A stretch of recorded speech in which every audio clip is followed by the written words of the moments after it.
Hello and welcome to the channel. I'm Cindy J. Chuck with Queen Bee Creations. Thanks for tuning in today.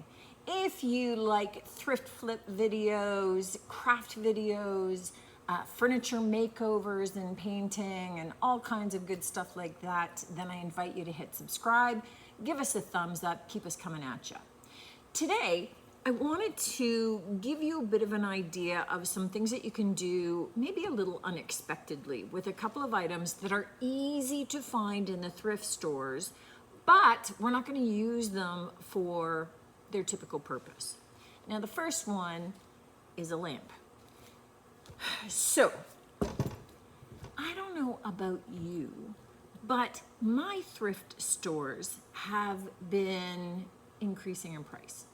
So it's getting a little harder to get some deals. One big seller that I've got in my shop are candlesticks. So painting out candlesticks, creating vignettes with them in groupings, and having people be able to buy them and put them in their home typically do really well. It kind of goes in fits and spurts, but I mean, sometimes I get some people that come in and they buy 12 all at once. However, I've been finding candlesticks have been crazy prices in the thrift store. What hasn't been crazy prices are lamps. So I got this lamp for $7 less 30%. So that's maybe around $5. Whereas a candlestick this size is typically $14.99. Crazy. Because just by the time that I put my time and my paint into it, that candlestick is already more than I probably would be able to sell it for in the shop. So this first makeover, we're going to turn this lamp into a candlestick. So one of the things that you want to look for is a candlestick that unscrews, right? So we want to begin by taking a look at undoing the bolts that are on the bottom and unscrewing and taking apart the candlestick entirely. And now you end up not so much with a candlestick. Just grab this from the bottom.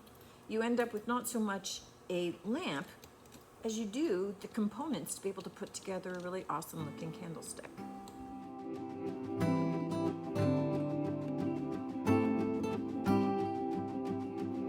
Now, I am going to once I've got this kind of in 3 pieces, what I don't want to do is cut it off on this end to get it through. I want to cut it off on the section that got wired up into the harp area, right?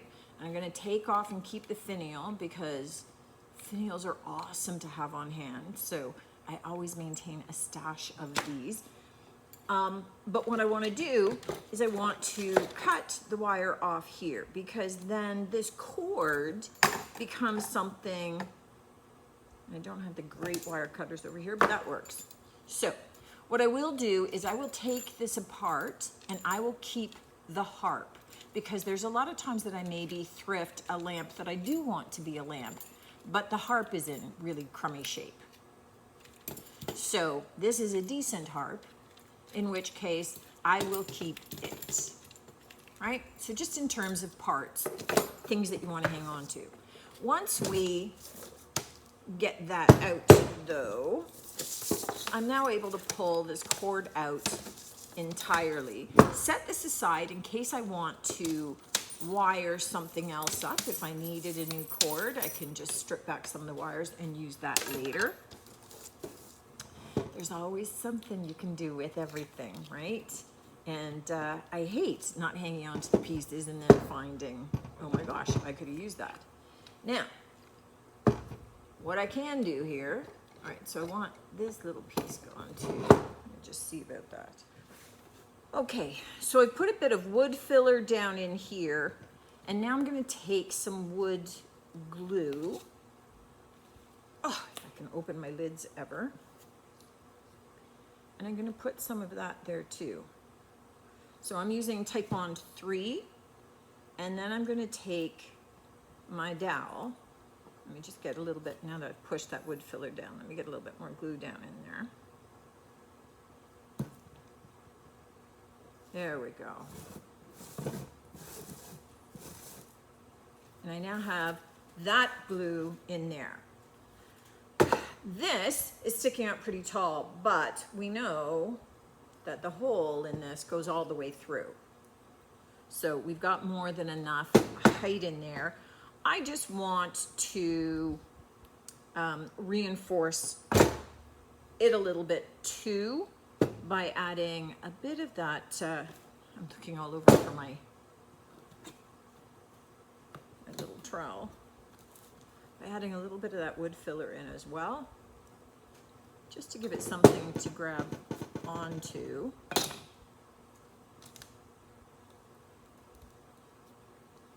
Nothing like your fingers. Now I just want to put a little bit of hot glue around the edge. So we've got wood fill, we've got Type Bond 3, and we've got a little bit of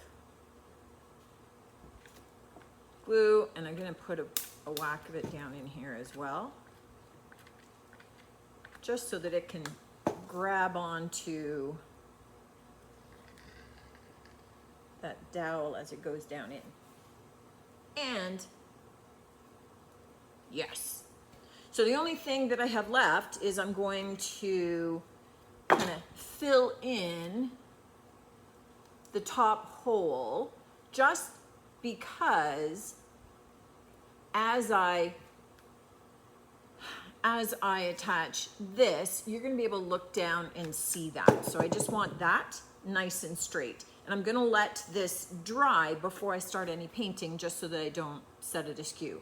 So we've got this now nice and set up to be stable. I'm going to fill in the hole, let it dry, and then I'm going to come back at you and we'll carry on. The next project, the next thing that there is no shortage of in the thrift stores are clocks. You saw me recently, and I'll drop the link to it, making over 2 big wall clocks. But not everybody is really into having clocks anymore. They all walk around, they've got their phones, and they can look up the time there. And so sometimes you have to then look for clocks that you can just turn into something else. Now this one, this is just a paper face. There's no glass to it. It's taped up.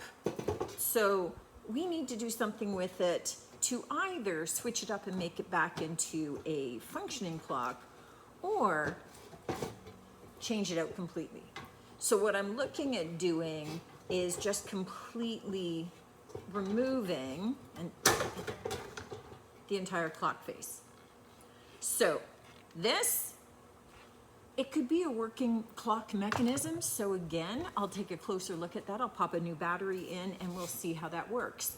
But now we have a potential decor piece. So for this baby, the first thing that I need to do is get it painted out. And I'm going to paint this in a couple of coats of Apothecary. So I'm going to go with the pale kind of neutrally green, which really is what Apothecary is, before we start doing anything else with this.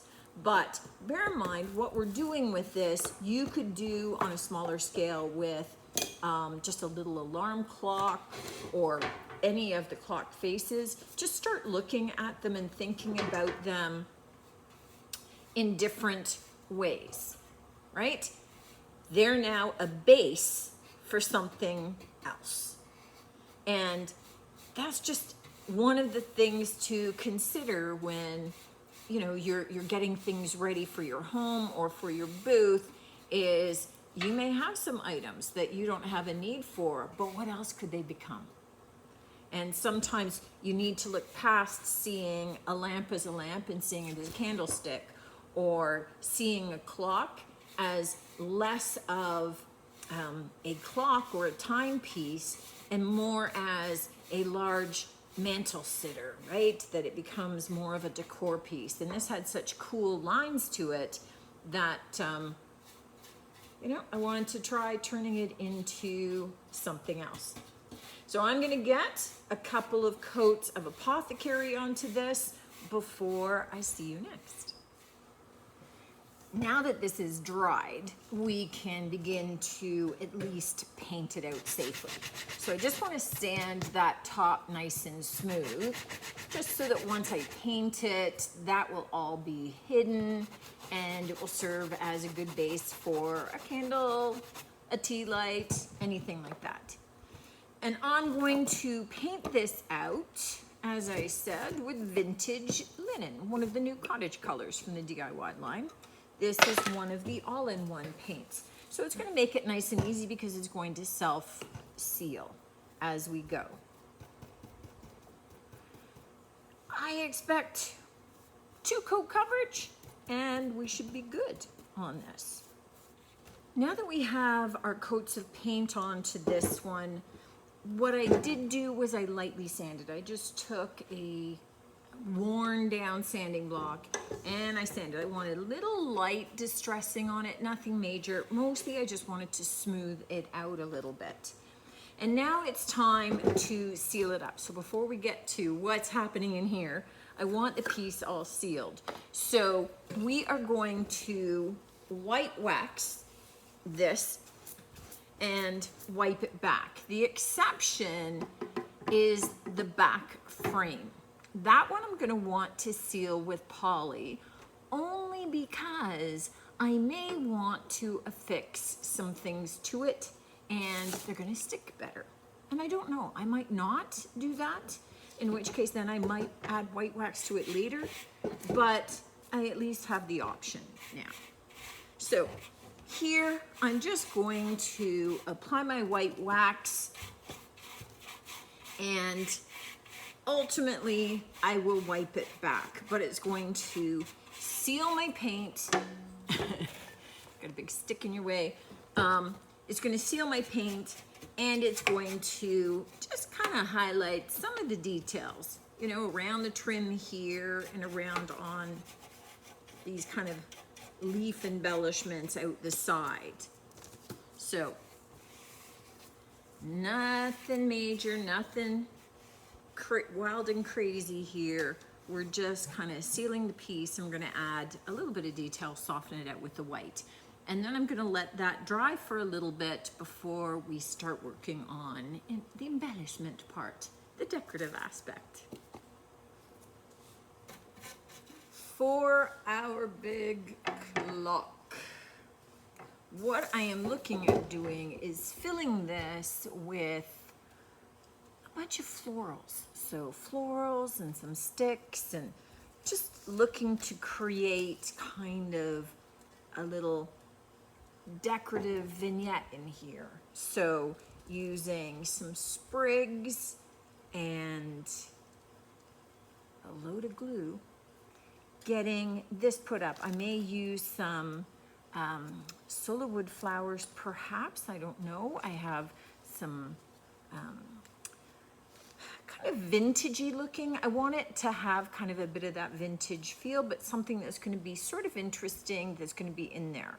So really it's a kind of roughly lay out some of it and take a look at how it looks,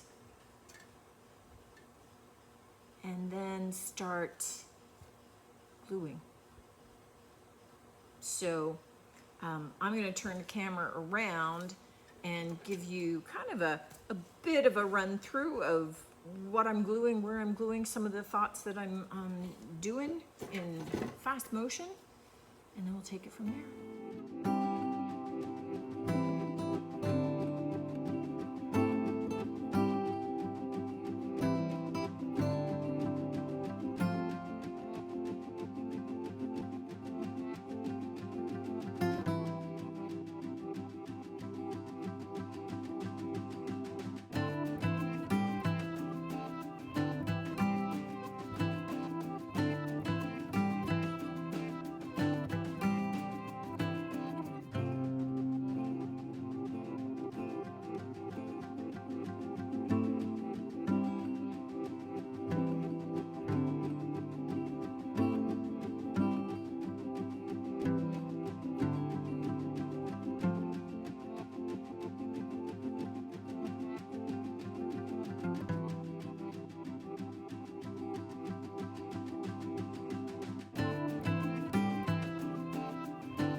Here's just a quick pic of me finishing up putting a couple of little butterflies on that backing, which is why I wanted the poly, just in case.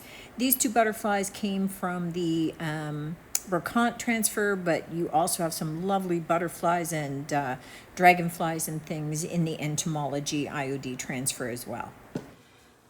Our candlestick is all dry. It's attached together. The white paint is all dry. One of the things about the white linen all-in-one paint is that it is a really pure white. It doesn't have undertones going into the beiges or into the grays, and it is pretty white. So I think it's going to be a little bit stark for our topper, and I've always been dying to do the turquoise wax over white, so I'm gonna. I'm just taking advantage of it, and I'm gonna see what it looks like. Now, the white linen, because it's an all-in-one, it's already been sealed. You don't need to worry about putting like a white, like a clear wax down first.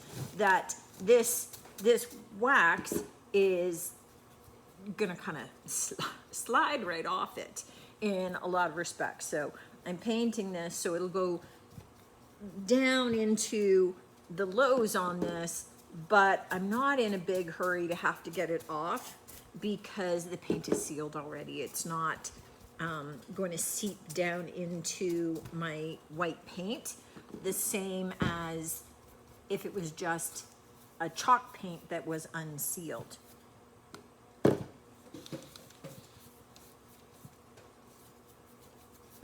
So I've got lots of time to be able to get all of this on all at once. Let me see how I'm doing on this side. Okay, and then I'm just taking a clean cloth and I'm going to wipe it back.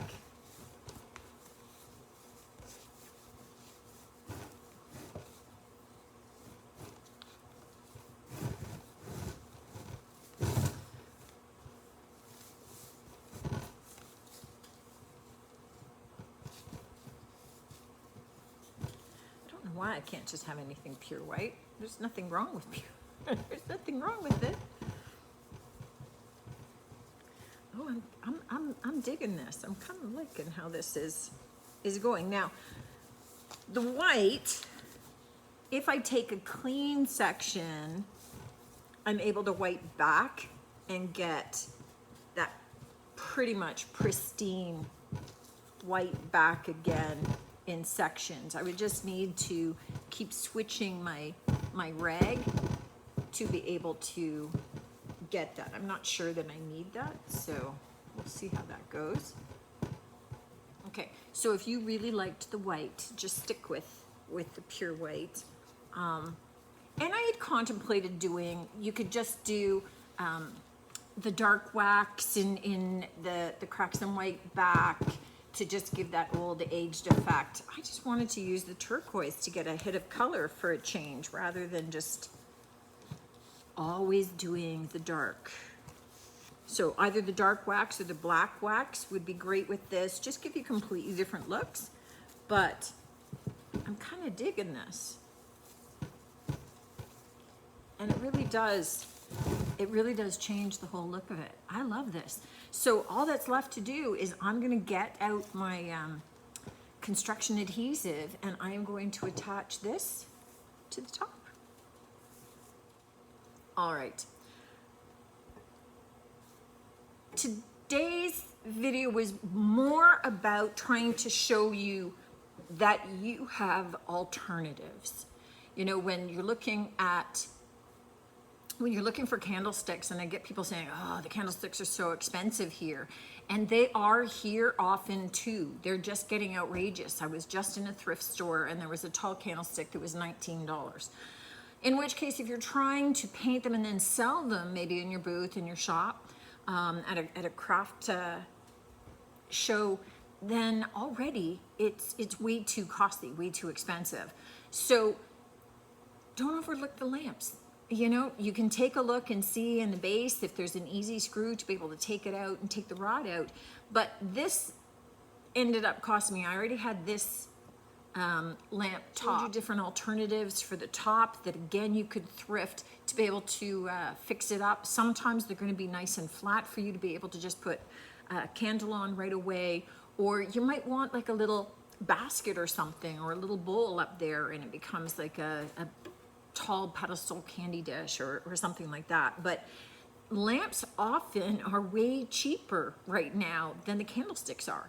And it is, as you saw, a really easy task to take them apart and glue them back together and make a really interesting looking candlestick out of them. The same thing for clocks. Now, I get that I don't often see big, huge ones like this, but I thought it'd be easier to show you with a big one. But I do see mantle clocks and some interesting pedestal clocks pretty much all of the time. And I get people that say, oh, I didn't take batteries to be able to see if it still works. Don't worry, because you can switch it out. You can be able to add in elements that make it totally different. You could add batting and fabric and turn it into a really interesting pin cushion for a sewer, perhaps. You can do this idea. You could set one up for Christmas with all kinds of different little bottle brush trees in it and things like that.